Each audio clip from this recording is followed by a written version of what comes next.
where we delve into the depths of darkness, uncovering chilling tales that send shivers down your spine. And today we have an extraordinary stories lined up for you. Get ready to embark on a journey filled with tragedy, trepidation, and bone-chilling encounters. This is the first story's Shadows of Darkness.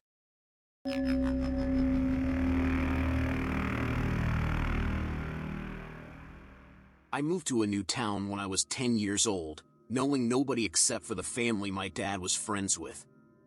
Among them was a single mom with 3 kids, and luckily, there was a girl a few years older than me, around 12 years old.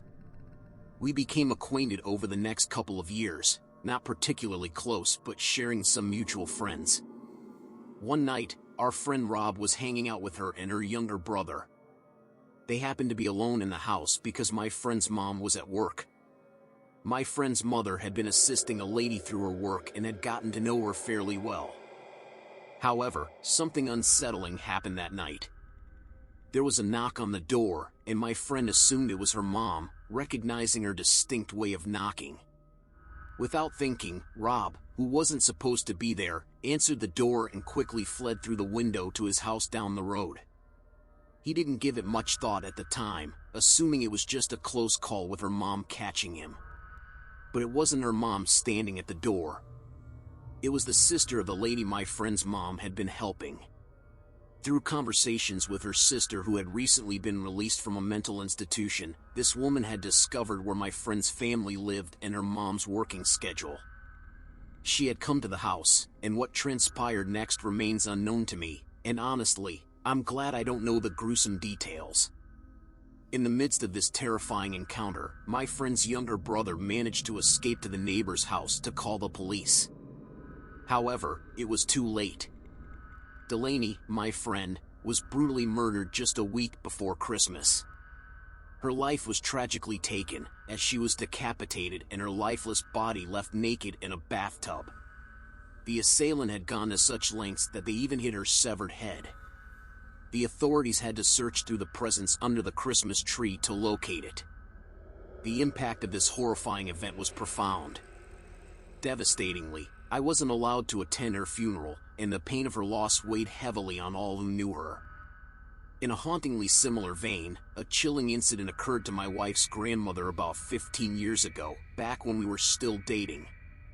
Her husband had passed away about a year prior, and she found solace in volunteering at the local library.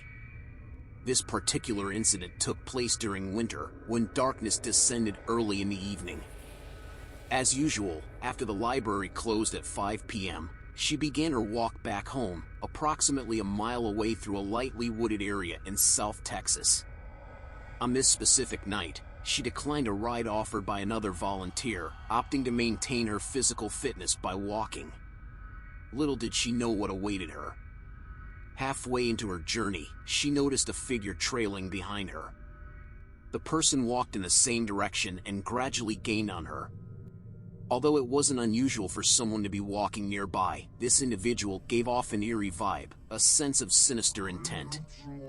The tension grew as they continued to walk, and soon enough, the person was right behind her.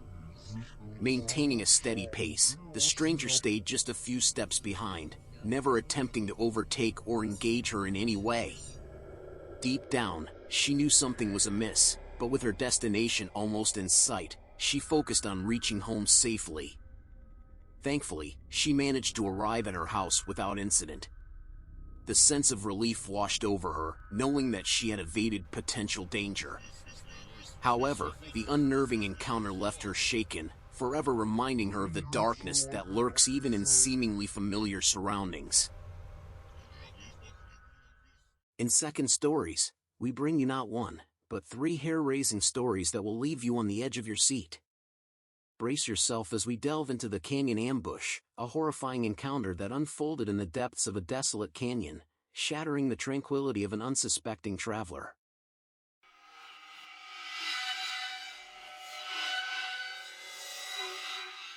Driving through the desolate expanse between 29 Palms, California, and Albuquerque, New Mexico, I found myself on an isolated shortcut, embarking on a journey through a barren landscape. The road ahead, a mere 2-lane stretch, led me through a vast emptiness, with nothing but the passing ghost town of Amboy to break the monotony. Little did I know that this desolate path would soon plunge me into a heart-stopping ordeal. Alone in my vehicle, the afternoon sun casting long shadows, I ascended into the mountain range that separated Amboy from the interstate.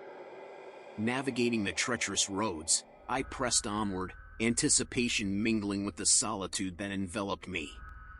But as I emerged from the summit and began my descent through a narrow canyon, my eyes caught sight of something amiss, an obstruction in the middle of the road.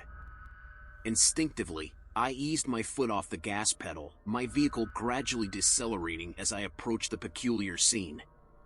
Before me, a red Pontiac Fiero lay sideways, obstructing both lanes.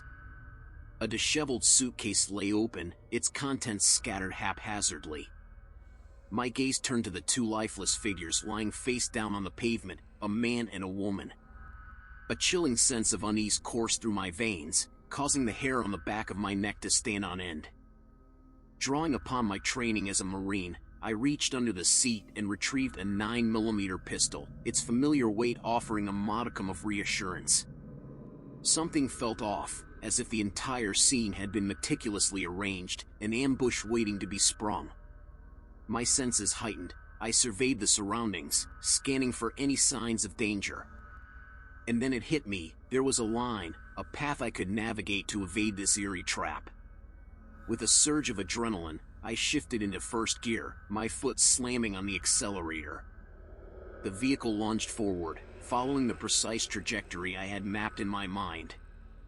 I maneuvered around the man in the road, veering to the right of the woman, and successfully cleared the Fiero, narrowly avoiding any contact with the bodies strewn across the asphalt. My heart raced as I continued ahead, finally easing off the throttle, allowing myself a moment to catch my breath and collect my thoughts.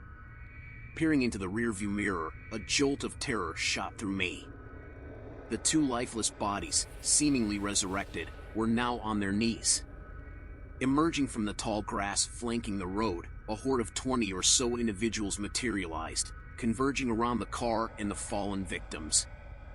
It was a sight that defied reason, leading me to question the sinister intentions lurking within. Without hesitation, my right foot stomped the gas pedal to the floor, propelling me forward with unwavering determination. I maintained my speed until the on-ramp for I-40 East necessitated a gradual deceleration. The gravity of the situation began to sink in as I realized the narrow escape I had just experienced. What would have unfolded had I exited the car to investigate or brought my vehicle closer to the bodies remains forever unknown. As I continued my journey, an overwhelming sense of gratitude washed over me. Fate had intervened, guiding me past the malevolent tableau that threatened to ensnare me. The memories of that harrowing encounter serve as a haunting reminder of the perils that lie beneath the surface, forever etching in my mind the importance of trusting my instincts and staying vigilant in the face of the unknown. But that's not all. Prepare yourself for our third stories. The haunting night at the convenience store. Step into a world where the ordinary turns into the extraordinary, where the veil between the living and the paranormal is inexplicably torn apart.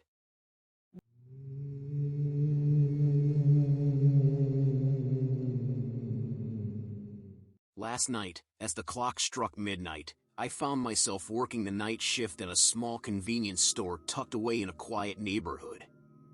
It was a typical night, with only a few customers coming in to grab some late-night snacks or fuel for their cars. Little did I know that this night would be far from ordinary.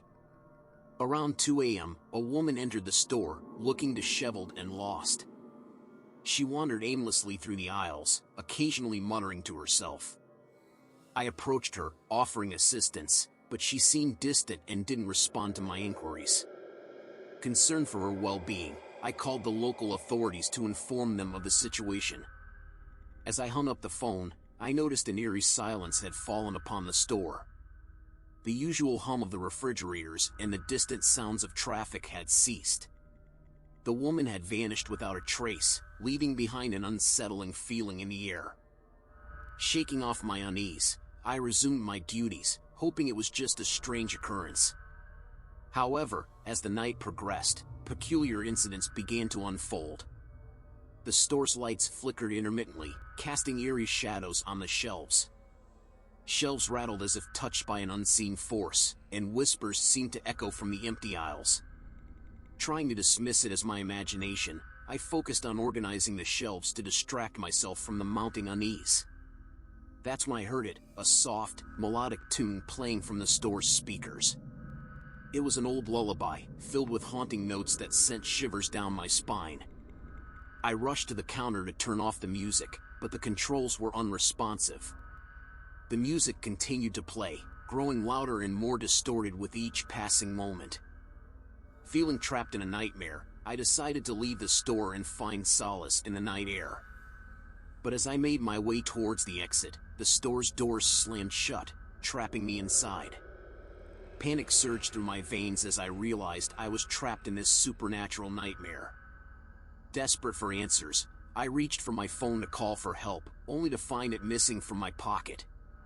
Frantically, I retraced my steps, searching the aisles, the counter, and even the bathroom, but my phone was nowhere to be found. Frustrated and frightened, I borrowed a customer's phone and dialed my number, hoping to hear its familiar ring. 2 rings later, an unfamiliar voice answered, emitting a low, raspy giggle before abruptly hanging up. I tried calling again, but there was no response this time. It seemed as though my phone had vanished into thin air. Resigned to my predicament, I decided to make my way back home. Exhausted and on edge, I entered my house, and to my surprise, there sat my phone, innocently resting on the nightstand where I had left it before heading out for the night. Confusion and relief washed over me, but the events of that night lingered in my mind. What had transpired in that store? Who was the mysterious woman, and where had she disappeared to? And most importantly, who had answered my phone call with that chilling laughter? To this day, I am haunted by the unanswered questions and the lingering presence of that enigmatic night. The eerie occurrences serve as a constant reminder that sometimes, the line between reality and the supernatural can blur, leaving us questioning our own perception of the world around us.